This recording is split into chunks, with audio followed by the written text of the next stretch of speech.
fine. Thanks for staying with us. As Malaysia marks Hari Wartawan Nasional, journalism finds itself at a crossroads. Now, artificial intelligence is changing the information landscape. It's changing audiences, and the way audiences are consuming news has changed. It's coming out to us differently. And news organizations are, of course, under pressure to adapt. So the question is, what happens next? Now, joining me is Azeem Abu Bakar. He's the Managing Director of Free Malaysia Today. He's also a board member of Bernama. Azeem, thank you very much for joining us. It's a pleasure to have you here. And I'd like to begin with this. When we were thinking of getting you on the air, you said, or whilst we were having that conversation, you said, this isn't a good time for journalists. And of course, we started celebrating Hari Wartawan Nasional, and it's a month-long celebration, I think, in some ways. What are you seeing that concerns you the most about journalism at this point? Thank you, Jared, for having me on the show. Really honoured. Now, the question on what I'm worried about journalism. And I mentioned to you that it is not a good time for journalists. I would extend that to even lawyers, consultants, accountants, anyone who is in the knowledge economy. They are at risk because of AI. But we must ask ourselves, what does an AI do? An AI now is not just your chat or generative AI. An AI can now have something called agents, or it's called agentic AI. What it can do really well is to absorb information from sites, and then it can consolidate, it can interpret, it can even distribute through the agents. So as an agent is an AI, is basically an AI that can do what a human can do as well. You can program it to do certain things. So for example, I can clone myself into an agent, or yourself, or anybody. So just like anybody, any other employee, an agent can actually do the job of employees. But what does that mean to the knowledge-based professions? When you have AI able to do this, gathering knowledge, analyzing it, you're talking about displacing almost 4.75 million jobs in Malaysia, if those jobs dwell a lot on knowledge or information gathering alone. So why do I say it is not a good time for journalists? Actually, it's about everybody who are in that business. But does it mean that they are becoming irrelevant? No, if they can go up the value chain. Knowing that AI can do a lot of what they used to do, about 80% of what they used to do, which is, for example, a journalist just reports what goes out. If they can go a few steps further in explaining things to people in a way that gives clarity and make people have better judgment. Okay, give me a small example here. So what you're saying is, at this point now, we know that AI can do the jobs we do. So we need to figure out a way on being on top of that game, or being ahead of the curve, as cliche as it sounds. Yeah. Yes, of course. So a lot of people say you have to adapt to AI. I would go a lot further by saying you have to stay ahead of AI. You got to know what AI can do, and then what else you can do above and beyond that, right? And in this case, when you are a journalist, it's all about immersing yourself into the world of your subject. For example, if you want to interview somebody, a minister, or somebody on the ground, look at the nuances, what happens around this person, the body language. These are things which AI cannot do. So when you go down and gets your hands dirty, you have a better idea than what AI is telling you. Then you use AI to process those information and create a great story, a story that gives clarity and help people make better judgment. Why do I say judgment? Because when people make better judgment, that is where you have demonstrated influence. The currency for media is influence at the end of the day. It's not spreading information. It's about helping people get as much knowledge and then help them make better decision, either to vote for certain people, to make better decision with their lifestyle, whether it's education or whatever it is. Only when you have come to that stage of judgment, then only you will be doing something which AI can't do. Right. But having said what you've said, and we're going to come back to that. Now, let's just digress a little bit and take a look at the news business law. And most Malaysians consume news. So now, when we consume news, it's no more going and reading an article. It's asking AI, ChatGPT, hey, tell me something about the news today, or give me the top 10 news today. And it takes news from elsewhere. Some AIs don't even credit the where it's coming from and gives it to you. So it's changing the way we're consuming news. So I guess the question to you would be, what would surprise most Malaysians about this, about the way we consume news, about the reality of the news business this time? So the news business has to change completely, because now, like you said, people can consume news from AI. And sometimes when you ask, okay, what's the top news today, the AI will not mention this news brand.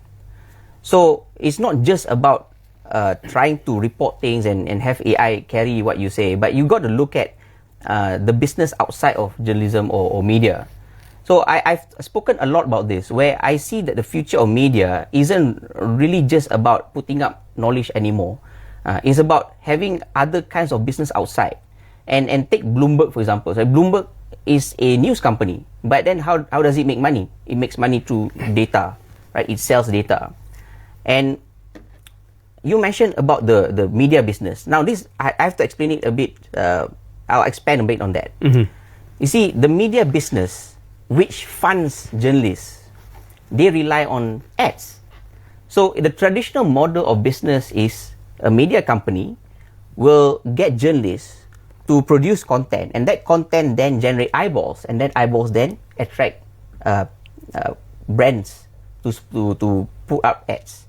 Now that model is broken, because why? You have Meta, Google, TikTok taking that space. They are way better at that. They have far more followers. For example, in this country, the biggest media conglomerate will have about 13 million unique visitors or individual audience, whereas Meta has about 17 million. That's number one, they are bigger. Number two, they can target the ads better. So you cannot fight them on that anymore, right? So the media model has to change. It's no longer about selling ads. It's about deciphering information and also being able to sell it outside of the media platform itself. Right. Is what we are trying to do in FMT. It's about having a kind of infrastructure outside of the media brand itself, looking at political risk, intelligence gathering.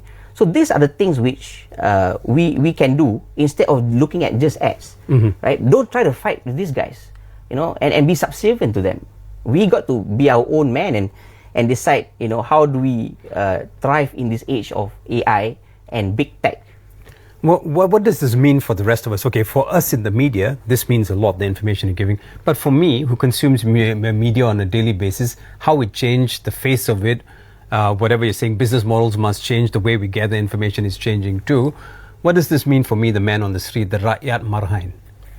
The Rakyat Marhain, they just want better content. What does better content mean? A content that help them make decisions, for example. But at least in Malaysia, it is not always the case that media companies can do in-depth explainers or even investigative journalism. You know why? Because it doesn't pay. So because the business model of media companies is to run on ads and pay the journalists based on their ad revenue, that is very tough for you to sustain that kind of revenue and then keep on having good journalists, because your revenue base is shrinking, so you don't have enough money to pay their salaries. Then that's why you can see journalists, not just in Malaysia but even in the world, they may lose jobs, right?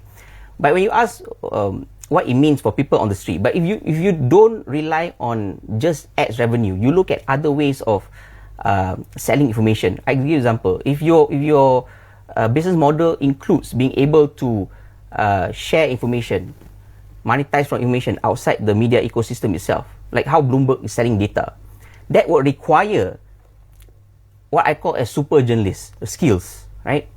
Super journalist means you have your own sources, mm-hmm. you understand things better, P, pattern, can see patterns, connect the dots better, E, efficiency, and R, reputation, right? You must have the reputation to get those information.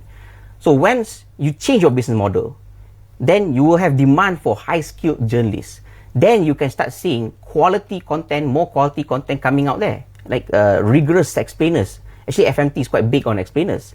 Actually, Bernama also have now looked at visual infographic just to make people understand news a lot better and make better decisions. So it takes two to tango. You need to change the news business model so that it requires or demand for high skill, or I would say super journalist skill insight.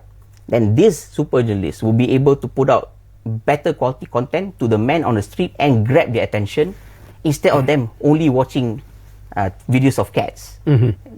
So be honest with me here. Now, you said it takes two to tango, and I'd like to extend this two to tango analogy to journalists and also the people who run media businesses. Now, do you think that we journalists are still in a lull? We still haven't woken up to the reality of these changes because we are so well insulated. Some of us still have our jobs. Things are still going well for us that we forget that we really need to become that super journalist ASAP. Yes. I wouldn't say all of them are in lull.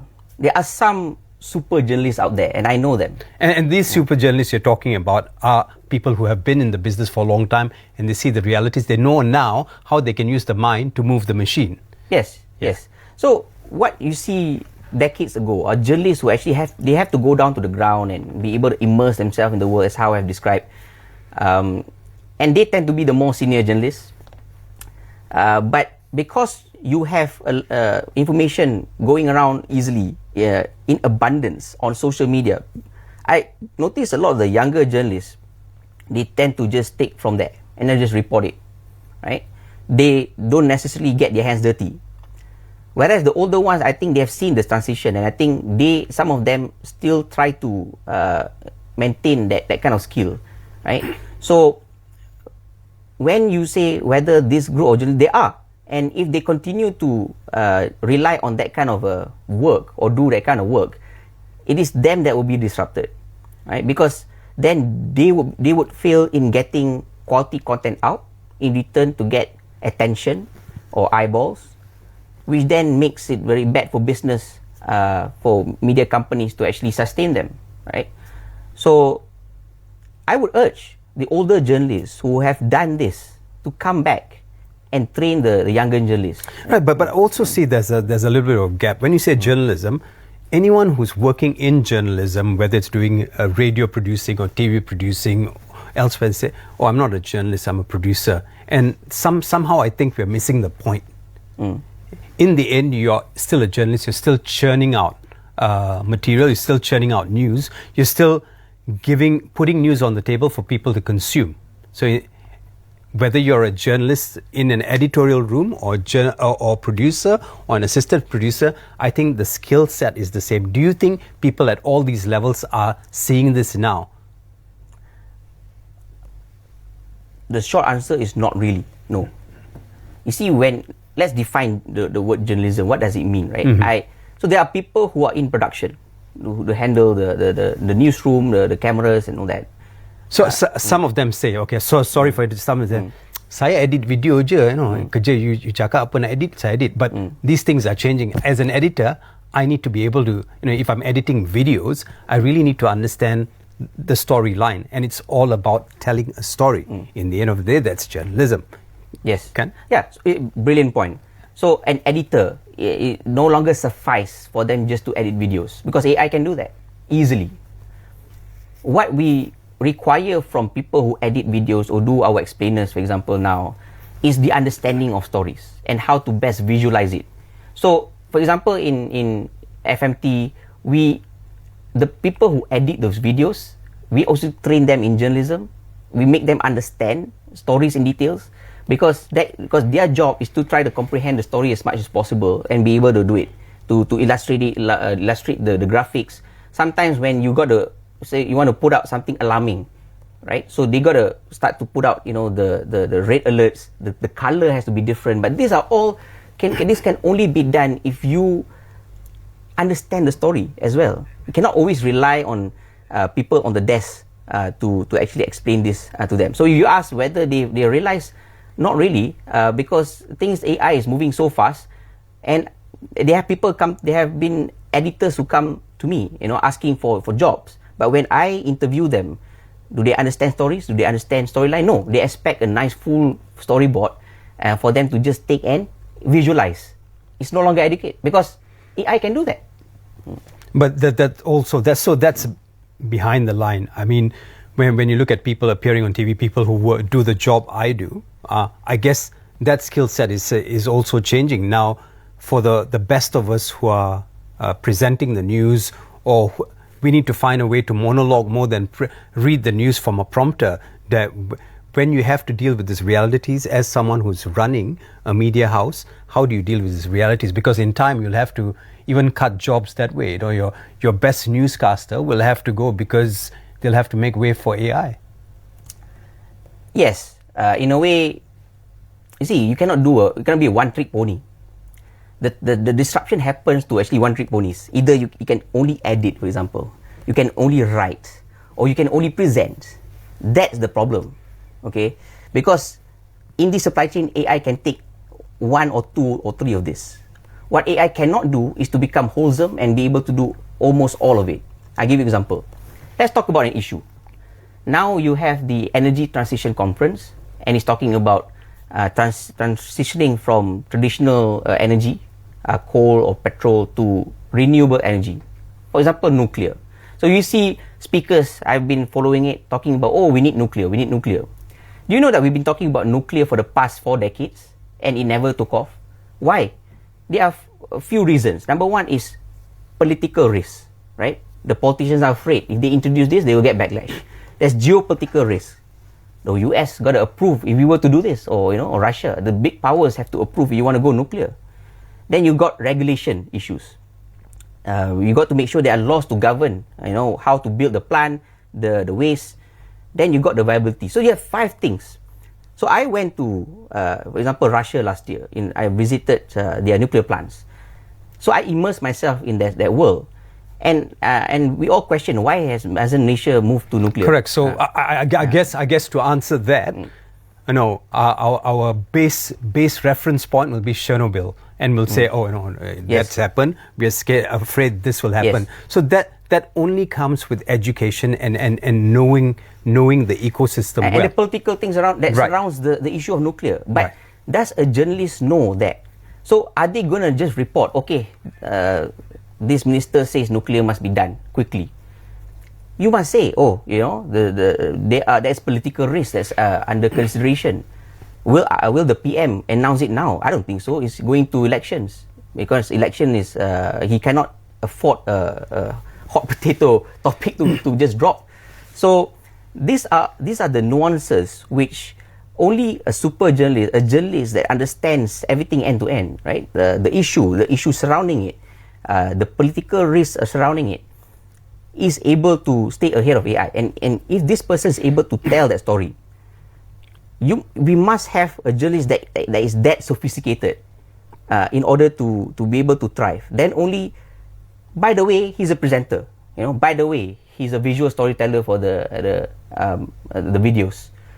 These are all going to become, I would say, the peripheral of their core skill, which is the sophistication of storytelling, right? We have not seen a journalist that can be an all-rounder yet. We have not seen. Maybe there are some, but if they are able to do that, and these guys will stay ahead of AI. One, second, they'll be the assets for media companies, because only this kind of journalists will be able to retain a lot of eyeballs and quality eyeballs to keep on sustaining the media business. Right. So we've got 5 minutes left. Let's do the journalists a favor, and let's do policymakers a favor. So when you say super journalist, what are the skills I need to? So me, any journalist watching this, producer, assistant producer, people working in the business desk, what do we need to equip ourselves with to become that super journalist? And my second question to add to that, what would be your message be to policymakers with regards to where we're going to better our journalism skills, and also embrace this whole AI technology which is sweeping the world by storm? First, for journalists, you must have quality sources of your own. It means you must know where to get your news. You must be able to be really close to your sources, right? And you must always be trusted enough for them to tell you a lot of things. These are private information, things that you get off the record, right? Then, and I like how you explained that the other day. If you can maybe touch on that in the next 5 minutes. So you got to be able to read, patterns, connect the dots very fast. So what's happening? Using the nuclear example. So in the nuclear political world, right? You have is PN supporting it? Yes, perhaps you can see MPs like Wan Faisal supporting it. Then you look at the government, Petra, which is under Fadila, is supporting it. So you must know where people are at with this kind of policy. Then you must have the ability to do it very fast, efficiency. It means you got to be able to use AI very fast to put in all of these things, all of these dots, and be able to analyze and process it really fast. And then finally, the judgment. What is it that you want people to act on? Whether, do you want people to accept this policy or this maybe nuclear? Or you want people to be very cautious about it? You must have that conviction as well. Conviction.